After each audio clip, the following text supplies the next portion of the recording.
नमस्कार मित्रांनो, तू ही रे माझा मितवा या मालिकेच्या येणाऱ्या भागामध्ये मित्रांनो एक आता जबरदस्त असा कोणता ट्विस्ट येणार आहे आपण ह्या येणाऱ्या भागामध्ये बघूयात.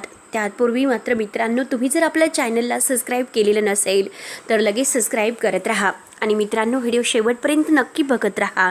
आणि हे बघा, कमेंटमध्ये आपले जे काही प्रतिक्रिया असतील ते लगेच कळवत जा, जेणेकरून आता नक्की सर्व काही तुम्हाला डेली अपडेट्स पाहायला मिळतील. तेव्हा मित्रांनो हे बघा, तू ही रे माझा मितवा ही मालिका आता भयानक वळणावर जात आहे. म्हणजे मालिकेमध्ये तुम्हाला आता ज्या गोष्टीची तुम्ही इतक्या आतुरतेने वाट पाहत होतात, राकेशचं खरं रूप केव्हा अंजलीच्या समोर येतं. कारण आत्तापर्यंत ईश्वरी आणि अर्णव यांनी राकेशचं खरं रूप अंजलीला सांगण्यासाठी खूप प्रयत्न केलेत, पण नक्की आता अंजलीच्या वाढदिवसाच्या दिवशी घरामध्ये कोणता असा प्रकार घडतोय आणि नक्की काय होणार आहे या राजा शिर्केंच्या घरामध्ये, एक असं भयानक थरारक गोष्ट काय होते. देवकृपेने मात्र ईश्वरी आणि अर्णव यामध्ये सक्सेस तर होतात, परंतु प्रॉपर्टी कुणाच्या नावावर जाते आणि नक्की काय होतं हे आता सविस्तर आपण बघूयात. ईश्वरीसुद्धा आपल्या चलाकीने ह्या राजशिर्के कुटुंबाला या धक्क्यातून कसं बाहेर काढते आणि ह्या संकटातून वाचून आपला अर्णव ईश्वरीवर किती इम्प्रेस होतोय आणि लवकरच अर्णव ईश्वरींच्या ह्या प्रेमाचं प्रपोज होऊन त्यांना गुड न्यूज आता लवकरच राजशिर्केंना कसे मिळते हे सविस्तर आता बघूयात. तेव्हा मित्रांनो हे बघा, तू ही रे माझा मितवा या मालिकेच्या येणाऱ्या भागामध्ये आता अंजलीचा घरामध्ये वाढदिवस आहे. सगळ्यांची थाटामाटात तयारी सुरू असते, पण त्या अगोदर आता ईश्वरी ही कंपनीत गेलेली आहे.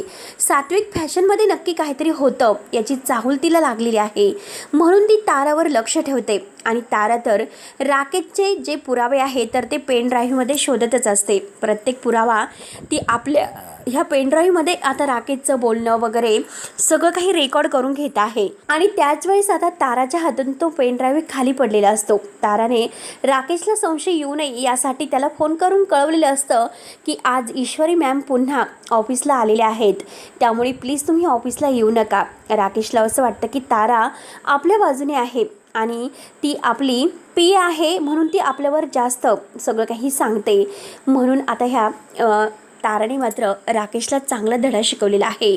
आता ईश्वरी ताराला म्हणते की तारा, तू नक्की माझ्यापासून काहीतरी लपवतेस. मला एक गोष्ट तुला विचारायची आहे आणि जर तुला ती सांगूशी वाटली, आणि हे बघ तारा, मी तुला आत्ताच सांगते, तू जर त्यामध्ये राकेशची साथ दिली तर मला माहिती नाही. कारण जेव्हा आता तारा ते पेनड्राईव्हमधील बोलणं ऐकत असते आणि राकेश फोनवर जेव्हा डॉक्टरांशी बोलत आहे तर ते जी गोष्ट आता ते पेनड्राईव्हमधून ऐकत असते तीच गोष्ट ईश्वरीच्या कानावर पडलेली असते. आणि ईश्वरी लगेच त्याबद्दल ताराला विचारते. तारा सांगायला तयार नसते, कारण ताराला मात्र आता ही एम्प्लॉई म्हणून कोणी पाठवलेलं असतं हे आत्तापर्यंत कुणालाच माहिती नसतं. कारण इन्स्पेक्टर साहेबांनी आता ह्या राकेशवर आणि या राकेशचा झालेला अपघात या सगळ्यावर लक्ष ठेवण्यासाठी हे सगळं करून घेतलेलं आहे. तेव्हा तारा तिची सगळं काही आता ओळख ईश्वरीला सांगते आणि ईश्वरी ताराला म्हणते की हे बघ, तुला आत्ता आम्हाला मदत करायची आहे. जो काही तू राकेशच्या बाबतीत तो पुरावा आहे तो आम्हाला दे. अर्णव सरांच्या समोर मला हे सर्व आणण्यासाठी मदत कर, कारण आज जर तू हे सर्व केलं नाही, माझी मदत जर केली नाही तर खूप मोठं नुकसान होऊ शकतो. कारण राकेश कोणत्या चालीचा माणूस आहे हे आम्ही पूर्णपणे ओळखलेलं आहे. त्यावरती आता तारा म्हणते की त्या राकेशचा अपघात झालेलाच नाही, तो हे सर्व नाटक करत होता. तेव्हा ईश्वरीला धक्का बसतो आणि आत्तापर्यंत राकेशने काय काय फ्रॉड केलेले आहेत सगळे काही ते बिल्स वगैरे आहे ईश्वरीला दाखवते. ईश्वरीला हे बघून आता धक्काच बसलेला असतो, कारण ईश्वरीला एका गोष्टीवरून संशय आलेला आहे, तो म्हणजे आमच्या लग्नाच्या बाबतीत आमचं लग्न कसं झालं आणि हे राकेशच्या लक्षात कसे आहे, त्यावरून मात्र तिने राकेशवर लक्ष ठेवलेलं असतं. पण आता सगळं काही मात्र ताराने सगळं काही पुरावे वगैरे दिलेले असते.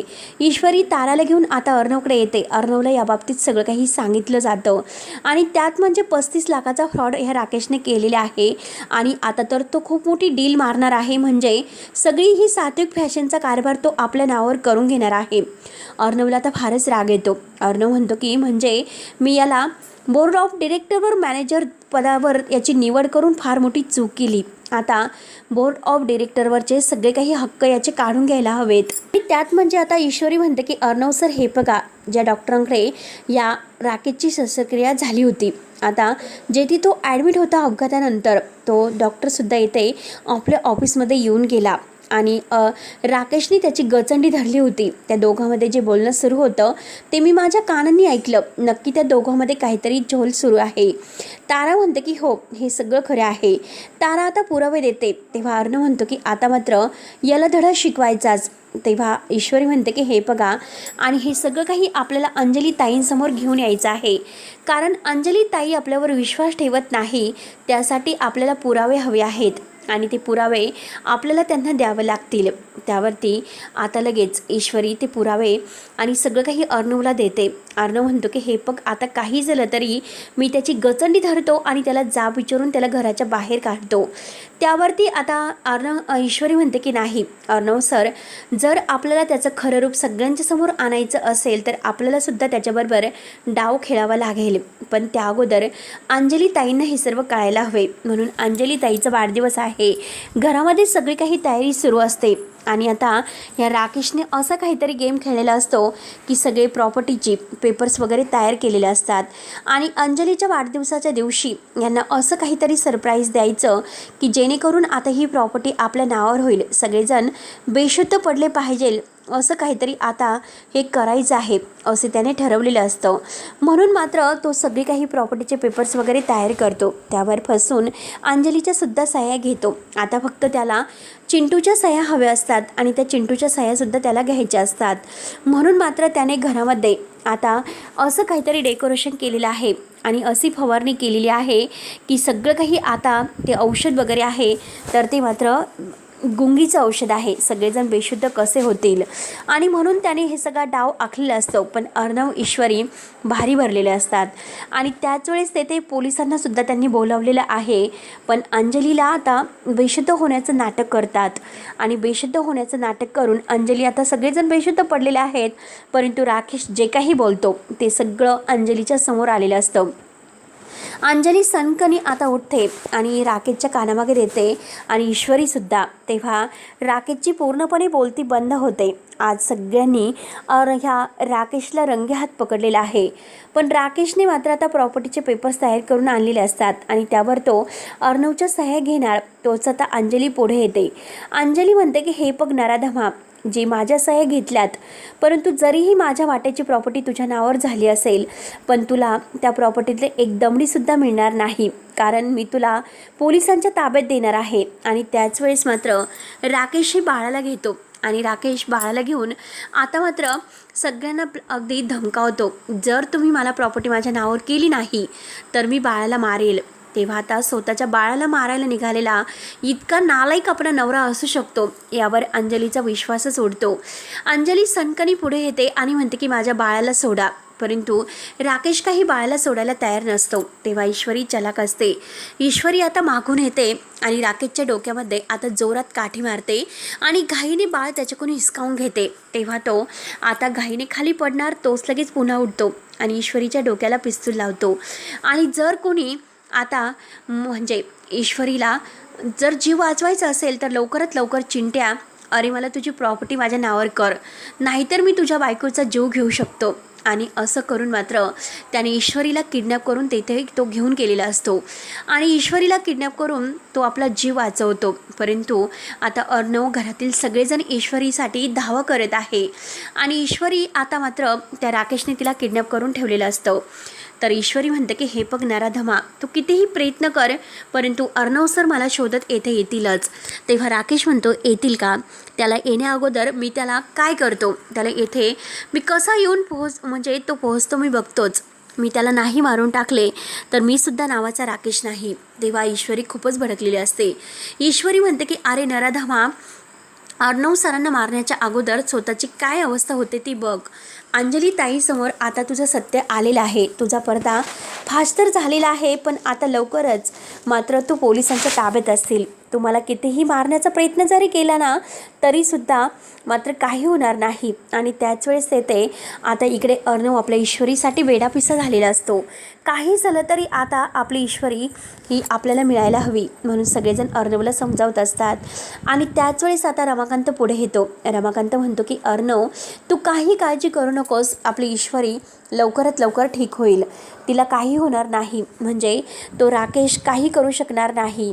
जावई बापू इतक्या थराला पोहोचतील असं मला वाटलं नव्हतं. म्हणून मात्र आता रमाकांत काहीतरी युक्ती लढवतो आणि तो असा प्लॅन करतो की आता अर्णवला त्या प्लॅनबद्दल सांगतो. आणि दोघंही मात्र आता तेथे येऊन पोहोचताच आणि येऊन पोहोचता क्षणी आता जे म्हणजे ईश्वरीचं लोकेशन कळालेलं आहे.